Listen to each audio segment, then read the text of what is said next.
Imagine a highway so vast it stretched over 4,000 miles, linking the imperial courts of China to the bustling markets of Rome. This was the Silk Road, an ancient superhighway of trade, ideas, and adventure.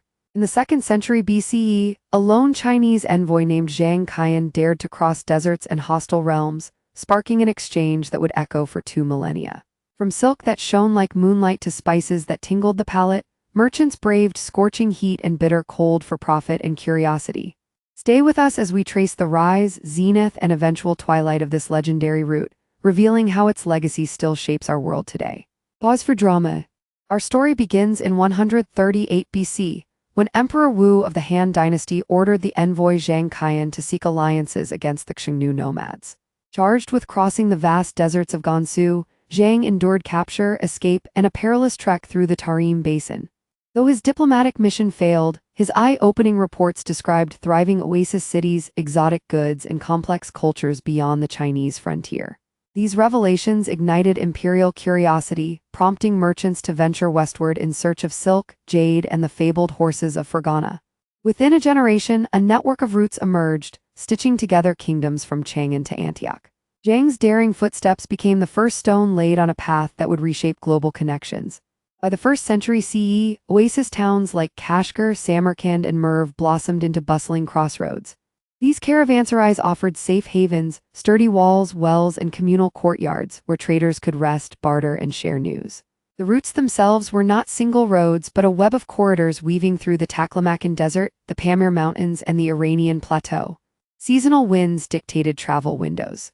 In spring and autumn, caravans would set out, timing their journey to avoid the scorching summer heat and the treacherous winter snows.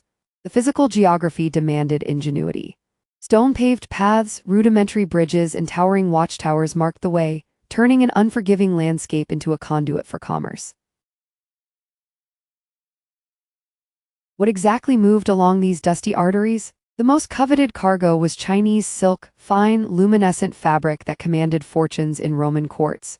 From the east came jade, lacquerware, and paper. From the west, glassware, amber, and precious metals.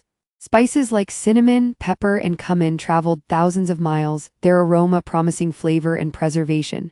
But the Silk Road was also a highway for intangible treasures. Buddhism spread from India into China, while Zoroastrian and later Islamic ideas seeped eastward. Technological marvels, paper making, the numeral 0, and even gunpowder crossed borders, reshaping societies at each stop. In this exchange, culture became the most valuable freight of all. Beyond goods, the Silk Road acted as a conduit for belief and art. Buddhist monks traveled from India to the heart of China, erecting magnificent cave temples at Dunhuang, where murals depicted celestial journeys and moral parables. Meanwhile, Persian poets sang verses that resonated in Central Asian bazaars, influencing Chinese literature. Islamic scholars carried the Quran westward, while Nestorian Christians established churches along the route, creating a mosaic of faiths coexisting in trade hubs. This cosmopolitan tapestry fostered tolerance, hybrid musical instruments, and shared scientific knowledge, laying groundwork for the later renaissance of ideas across continents. Control of the Silk Road was a prize coveted by empires. The Parthians, masters of mounted archery, guarded its western corridors, levying taxes on passing caravans. To the east, the Kushan kingdom flourished under Emperor Kanishka, sponsoring Buddhist art while maintaining safe passage through their mountain passes. The Sasanian Persians later wrested dominance, establishing state-run customs stations that regulated flow. Each power balanced between extracting revenue and ensuring the road's stability. Too harsh attacks and traders would divert, too lax and rival forces would seize the advantage. This delicate power play turned the Silk Road into a geopolitical chessboard, where diplomacy and force moved in tandem. Traveling these routes was far from glamorous. Bandits lay in wait across narrow passes, ambushing caravans for their precious cargo. Harsh climates, blistering heat, sudden sandstorms, and freezing mountain nights tested both human and beast. Disease also prowled the trail. The plague of Justinian in the 6th century rode alongside merchants, decimating populations across continents. Yet traders persisted, driven by profit, faith, or the sheer thirst for the unknown. They developed coded signals, traveling in tightly knit guilds, and employed seasoned guides who knew every hidden spring. The perils forged a resilient culture of cooperation, turning adversity into collective ingenuity. The Silk Road reached its zenith between the 8th and 9th centuries, when the Tang dynasty in China and the Abbasid Caliphate in Baghdad fostered an era of openness. Trade flourished and new maritime routes complemented the overland arteries. Chinese junks set sail from Guangzhou, hugging the South China Sea, while Arab dhows navigated the Indian Ocean, linking India, East Africa, and the Arabian Peninsula. This dual network amplified the flow of goods, porcelain, tea, and paper from the east, glass, silver, and wine from the west. The convergence of sea and land routes created a truly global marketplace, presaging the interconnected economies of today.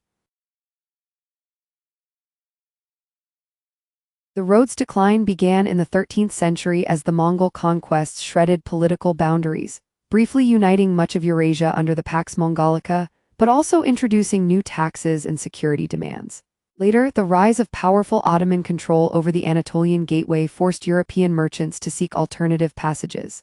Simultaneously, European maritime powers, Venice, Genoa, and later Portugal and Spain, discovered sea routes around Africa, reducing reliance on overland trade. By the 15th century, the Silk Road's bustling caravans had largely given way to oceanic fleets, marking the end of an era that had lasted for over a millennium. The climactic shift arrived with the Age of Exploration. In 1492, Columbus's voyage opened the Atlantic, and by 1498, Vasco da Gama reached Calicut, forging a direct sea link to the Indian Ocean. European powers suddenly could bypass the overland roads, moving silk, spices, and precious metals across oceans in a single season. This seismic change relegated the ancient Silk Road to a historic backdrop, while Europe surged into a new era of colonial expansion and global trade. The very routes that once carried silk to Rome now lay quiet, their echoes carried only in the stories of travelers and the cultural imprints they left behind. The Silk Road's spirit endures.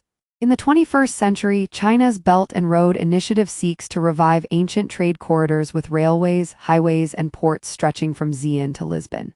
While geopolitics colors the modern project, the underlying idea, connecting distant economies through infrastructure, remains unchanged. Moreover, the cultural legacy lives on.